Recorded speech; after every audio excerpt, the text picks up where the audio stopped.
فأنا ناصح لإخواني بالصدع بالحق تبيض وجوههم. السكوت في مسألة الحزبية يضرها، فاصدع بما تؤمر وأعرض عن المشركين.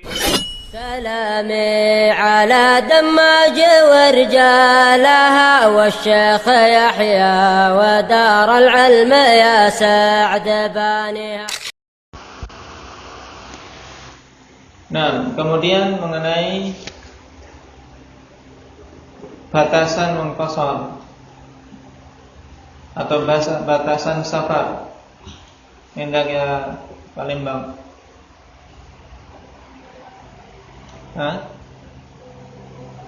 Baik.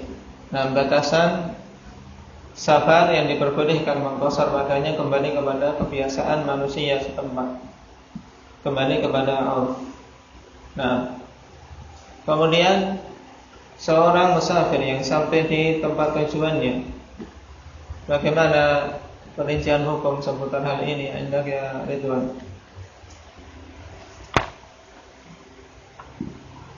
Dia menyiapkan untuk menetap secara menetap, maka jika dia sampai ke tempat tujuan mengerjakan kaki pertamanya, maka dia tidak perlu mengkosor sholat tersebut. Nah, baik. Yang pertama, kalau dia meniatkan menetap secara mutlak, yaitu mukim di tempat tujuannya, maka semenjak pertama kali sampai tidak boleh mengqashar.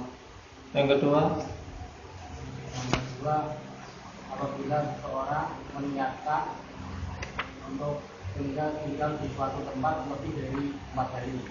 Apabila dia meniatkan tinggal di tempat tujuan tersebut lebih dari 4 hari, maka ketika dia sampai ke tempat tujuan tersebut, maka dia dilarang untuk mengqashar sholat tersebut. Nah, hukumnya sama dengan yang awal.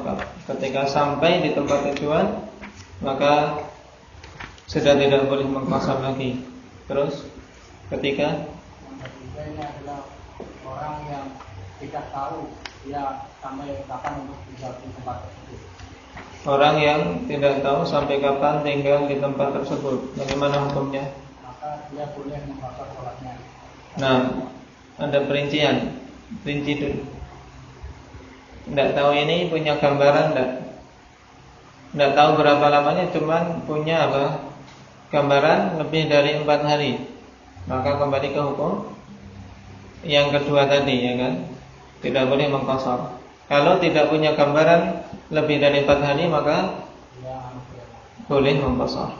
Nah, dia mengqashar terus sholatnya sampai dia melanjutkan perjalanannya lagi. Nah, kapan seorang musafir diwajibkan sholat secara itmam? Hendaknya Ibnu.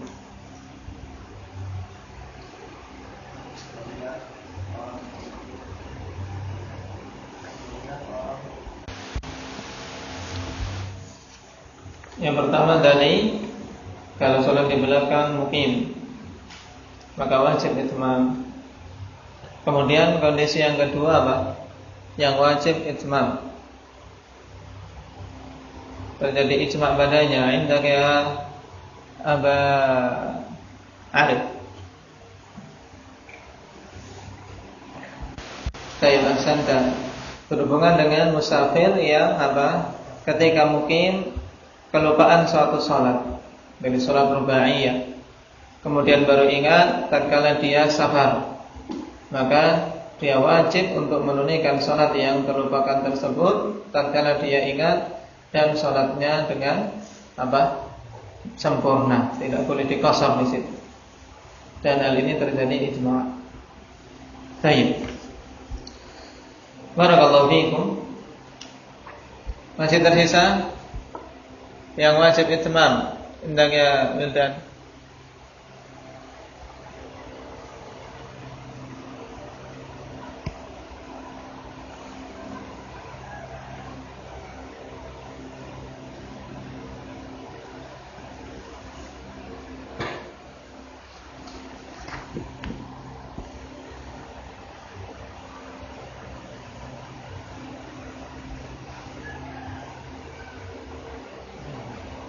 Nah, dari kondisi yang dia masih dihukumi musafir sudah dua ini. Adapun kondisi seorang yang sampai di tujuan, yang dia meniatkan untuk mukim di situ, maka seketika sampai sudah tidak dikatakan musafir, ya tidak. Ketika sampai sudah dikatakan mukim. Nah, kemudian pada kitab di poin yang ketiga, nah, ini sudah disebutkan. Baik. Kemudian di poin yang keempat, ini yang rajih apa?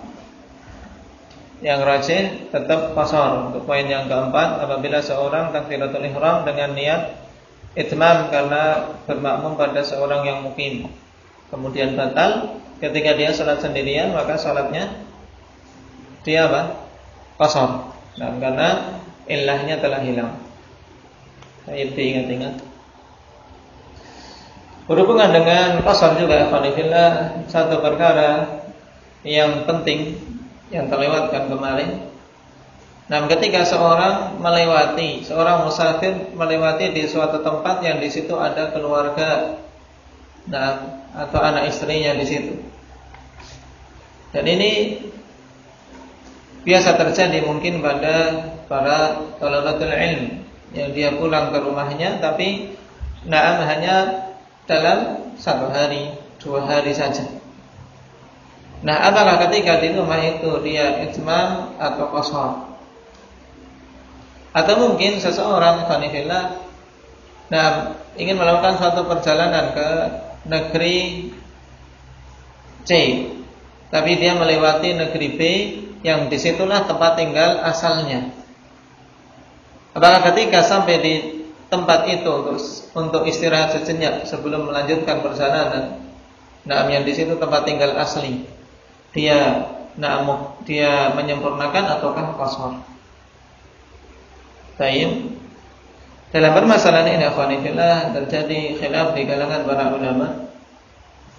Pendapat yang pertama menyatakan dia wajib untuk menyempurnakan salat. Dan hal ini sahih dari seorang sahabi yang mulia, Abdullah bin Abbas radhiyallahu anhu, sebagaimana dalam Musannaf Abdul Razzaq. Ibn Abbas mengatakan, "Idza qadimta ala ahlin laka aw masyiyah fa atimmis shalah." Nah, apabila engkau tiba, nah, pada keluargamu atau pada apa? Pada masyiyah, yaitu hewan-hewan ternakmu,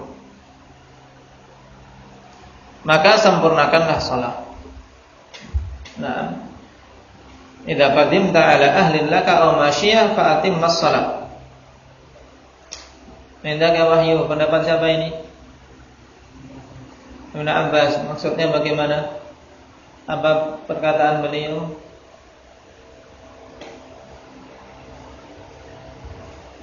Apabila engkau tiba di suatu tempat yang di situ ada keluargamu dan ada hewan-hewan ternakmu, itu hartamu di situ, nah, tempat tinggalmu di situ, tapi engkau sekedar lewat sebenarnya karena mau safar ke tempat yang lain. Kata Ibn Abbas, fa'atimmas shalah, sempurnakanlah salat. Dan ini merupakan pendapat Imam Ahmad rahimahullahu ta'ala.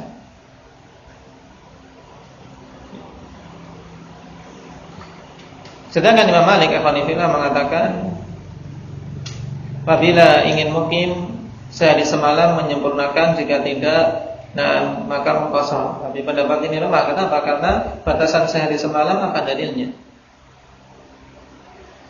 Sedangkan Imam Asy-Syafi'i rahimahullah, demikian pula Ibnu Mundzir, mengatakan batasan 4 hari. Berarti kembali kepada permasalahan awal, batasan 4 hari. Kalau 4 hari ke bawah berarti dia mengqasar, kalau lebih dari 4 hari maka dia menyempurnakan. Cuman di sini iskalnya dia apa? Dia tiba di tempat yang di situ ada keluarganya. Hartanya di situ, tempat tinggalnya, asal dia di situ. Maka yang rajih dalam masalah ini pendapat yang pertama, bahwasanya dia menyempurnakan salat, menyempurnakan salatnya. Kecuali Alhamdulillah pada kondisi yaitu ketika dia marra mururan, yaitu sekedar apa? Di situ nengok sebentar, kemudian minum, sebentar baru meneruskan perjalanan lagi. Berarti ini masuk dalam keumuman ayat wa idza darabtum fil ardi falaysa 'alaikum junahun an taqsuru minas shalah. Sehingga dia kalau kondisi demikian boleh untuk mengqashar. Tapi kalau dia sudah dalam artian menginap, walaupun kurang dari 4 hari, menginap di situ, maka dia kembali ke hukum itmam karena di situ tempat tinggalnya. Berarti seperti ini keadaan seorang talib.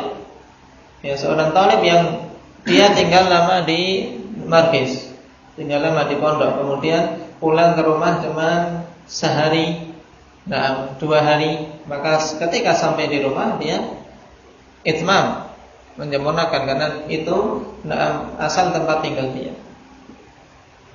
Baik.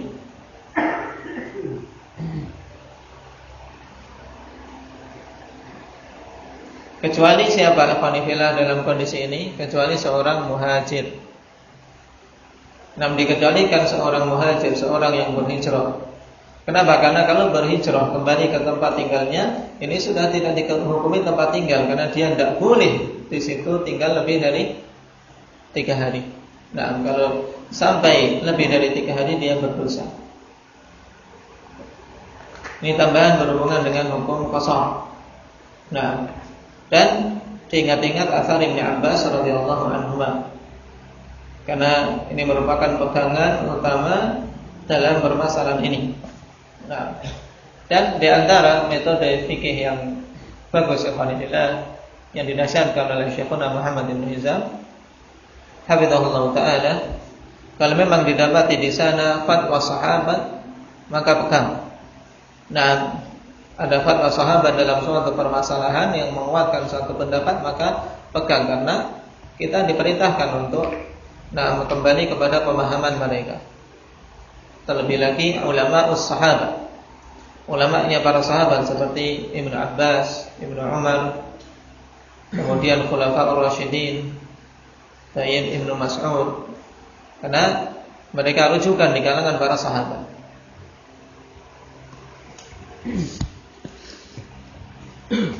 Baik.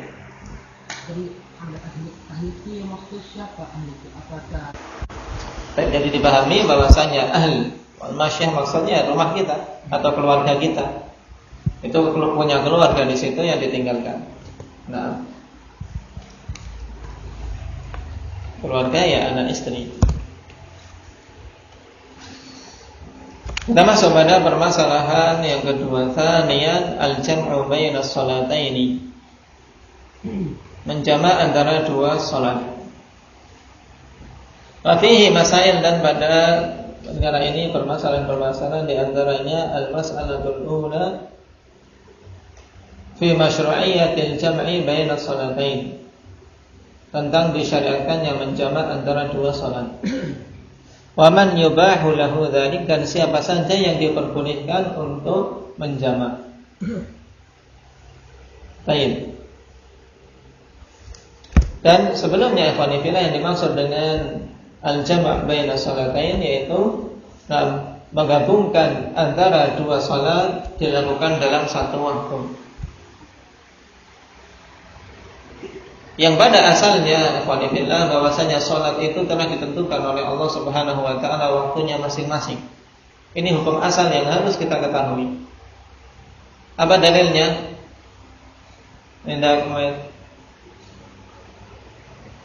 Inna salata kanat 'alal mu'minina kitaban mawquta.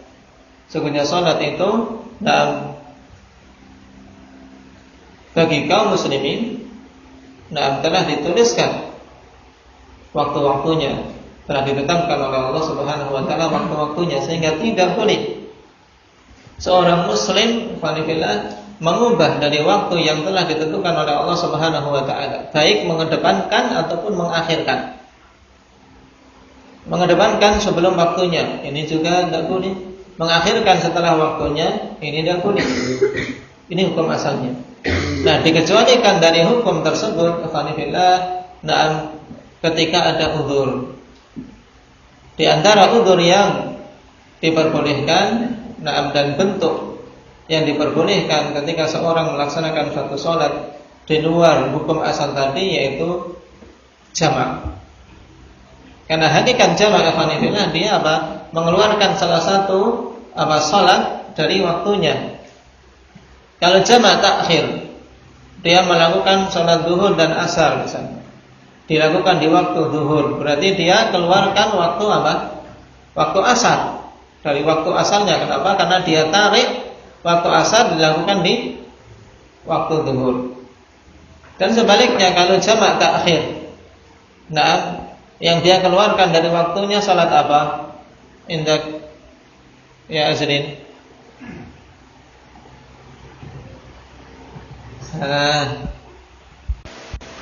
Salat zuhur. Hal ini tidak diperbolehkan kecuali ketika ada uzur, dan di antara uzurnya adalah safar. Di antara uzurnya adalah safar. Qala yubahu bis-safari alladhi tuqsaru fihi salatu al-jam'u baina adh-dhuhri wal 'ashri. Baik. Sekarang i'rabnya al-jam'u apa ini? Indah ya Mbak Sa'id.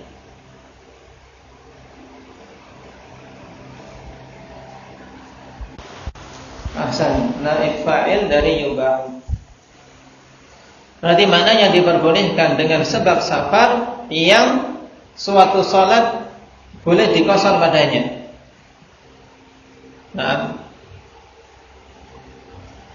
Jadi alladzi tuqsaru fihi shalah, penjelasan untuk safar. Diperbolehkan dengan sebab safar yang diperbolehkan qasar padanya untuk seseorang menjamak antara zuhur dan asar, wal maghribi wal isya fi waqti ihdahima, dan juga boleh untuk menjamak antara maghrib dan isya pada waktu salah satu dari keduanya. Secara mudahnya, dari kalimat ini afanifillah, bahwasanya seseorang apabila dia safar, dan tentunya yang namanya safar diperbolehkan qasar padanya, telah memenuhi kriteria safar. Seorang yang safar diperbolehkan untuk menjamak antara zuhur dan asar atau maghrib dan isya, dilakukan pada salah satu dari waktu dua salat itu. Zuhur dan asar dilakukan di waktu zuhur boleh, atau dilakukan di waktu asar boleh. Apa dalilnya? Li hadits Mu'adz radhiyallahu anhu anna Nabiy sallallahu alaihi wasallam kana fi ghazwati Tabuk idza irtahala qabla zaygi syamsi akhkhara adh-dhuhra hatta yajma'aha ila al-'asri yusallihima jami'an, wa idza irtahala ba'da zaygi syamsi shalla adh-dhuhra wal 'asra jami'an thumma sara, wa kana yaf'alu mithla dhalika fil maghribi wal isya.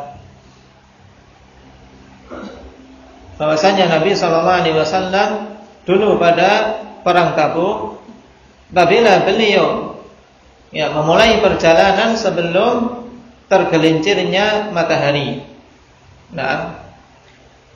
Tergelincirnya matahari berarti masuk waktu zuhur. Jadi maknanya apa? Sebelum masuknya waktu zuhur, kalau Rasulullah memulai safar saat itu, akhara dhuhra hatta yajma'aha ila al-'asr, maka beliau mengakhirkan zuhur sampai menjamaknya dengan salat asar.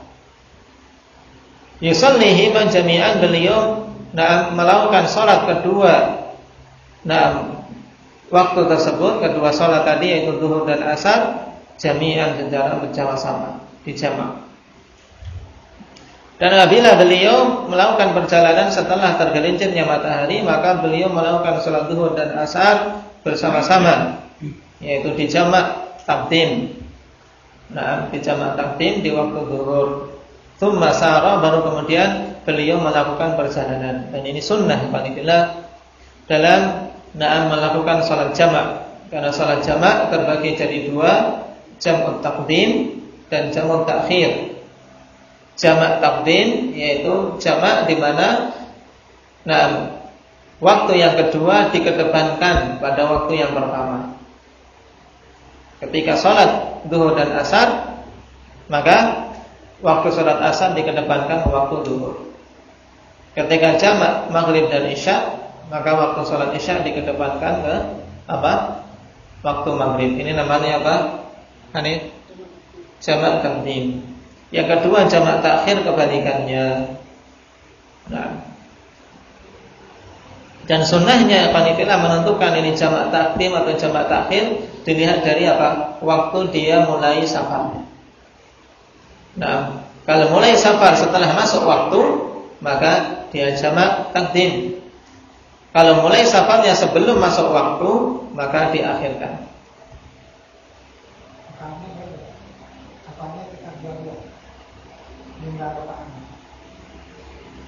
Baik. Nanti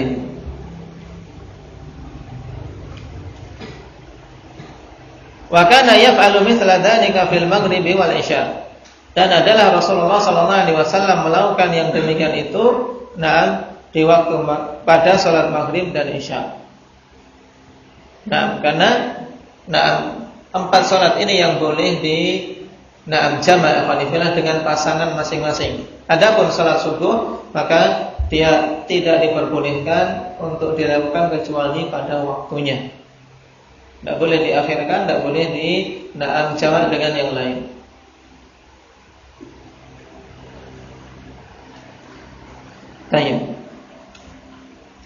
Dan ini merupakan pendapat yang rajih bahwasanya salat jamak diperbolehkan untuk dilakukan, baik jamak taqdim maupun jamak takhir. Dan ini merupakan pendapat jumhurul ulama. Kenapa perlu diketahui ini pendapat jumhur? Sebab di sana ada yang mengatakan dari sebagian fuqaha bahwasanya yang diperbolehkan itu hanya jamak takhir saja. Dan yang lainnya mengatakan tidak boleh untuk dijamak di dalam safar. Kecuali di saat dia melakukan manasik haji saja.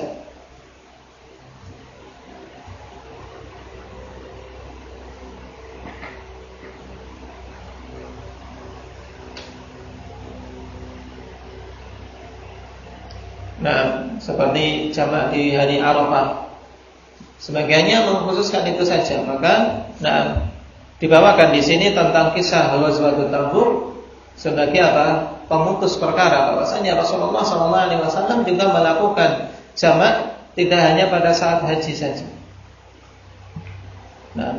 Ketika perang Tabuk beliau melakukan jamak juga, sehingga jelas bahwasanya salat jamak itu masyru' bagi seorang musafir, baik jamak taqdim maupun jamak takhir. Perkara yang kedua, wasawa'un akana sa'irun am nazila. Ini perkara berikutnya panitia. Apakah diperbolehkannya jamak itu tatkala dia sedang berjalan ataukah juga boleh ketika dia turun di suatu tempat? Yang namanya nazil maksudnya seorang musafir dikatakan nazil. Musafir nazil, yaitu ketika dia safar dan turun di suatu tempat, baik itu singgah atau sampai di tujuan tapi dia tidak meniatkan menetap di situ. Namanya musafir nazil, musafir yang turun di suatu tempat. Yang dikatakan di sini sama hukumnya tentang bolehnya jamak baik dia itu sedang dalam perjalanan ataupun ketika turun di suatu tempat. Sekarang apa alasannya? Alasannya li'annaha rukhsatun min rukhasis safar. Dikarenakan jamak itu adalah rukhsah di antara rukhsah safar.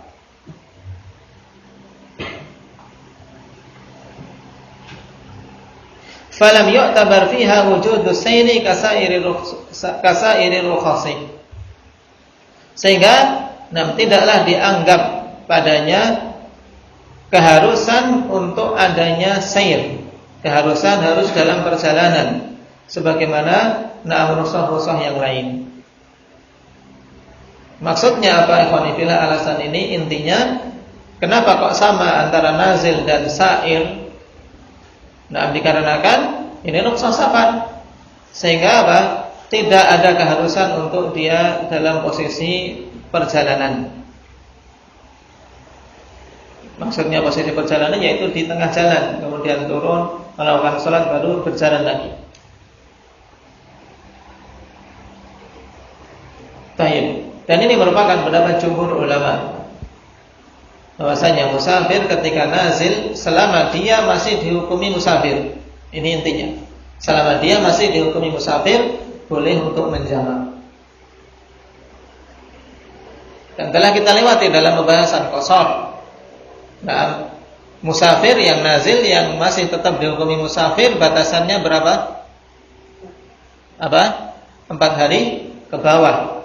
Kalau meniatkan tinggal di tempat tersebut 4 hari ke bawah, maka dia masih dihukumi musafir. Kalau dia meniatkan tinggal lebih dari 4 hari, maka dia dihukumi mukim. Nah, ini perkara yang hendaknya betul-betul dipahami ya Pak. Adapun dalil secara khusus yang menyebutkan bolehnya seorang musafir yang nazil untuk menjamak yaitu hadits Mu'adz dalam Sahih Muslim.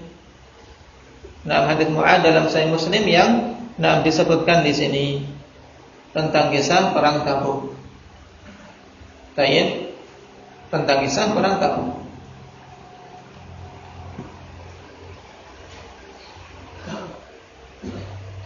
Ibnu Abdul Bar rahimahullah taala setelah menyebutkan hadis tersebut mengatakan fi hadza awdahu dalilin ala raddi ala man qala la yajma'u illa man jadda bis sayr. Pada hadis ini merupakan dalil yang paling jelas ya untuk membantah orang-orang yang mengatakan bahwasanya jamak itu hanya boleh ketika seorang dalam perjalanan tok. Sedangkan ketika turun di suatu tempat tidak boleh. Kenapa ikhwan fillah? Karena dalam hadis Rasulullah SAW ya menjamak zuhur dan asar, kemudian menjamak maghrib dan isya. Sampai pada hari berikutnya, Rasulullah SAW melakukan sholat dan menjamak lagi zuhur dan asar, kemudian menjamak maghrib dan isya, menunjukkan beliau turun di situ, turun di tempat tersebut selama sehari semalam. Berarti musafir nazil, ya tidak. Jadi dalam kisah perang Tabuk ini dalil utama ya Khalifah. Selain menunjukkan tentang masyru'iyahnya jamak, juga menunjukkan bahwasanya jamak ini boleh bagi yang memang dalam perjalanan atau musafir yang sudah turun di suatu tempat selama dia masih dihukumi sebagai musafir.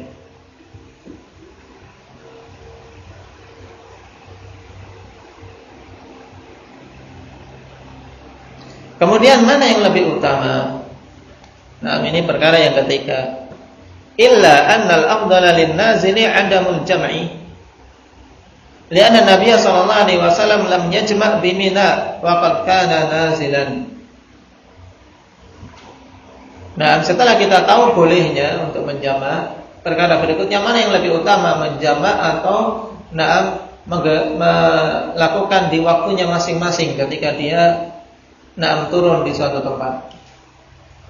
Dikatakan di sini, melainkan bahwasanya yang lebih utama bagi seorang musafir yang nazil, ya, istilah nazil atau sudah dipahami, ya, yaitu adamul jamak, tidak dijamak. Apa alasannya? Dikarenakan Nabi SAW tidak menjamak sholat di Mina. Padahal saat itu dia safar. Rasulullah tidak menjamak sholat ketika beliau di Mina, waqad kana nazilah, dan beliau saat itu seorang musafir yang nazil, yang turun di tempat karena menginap di situ.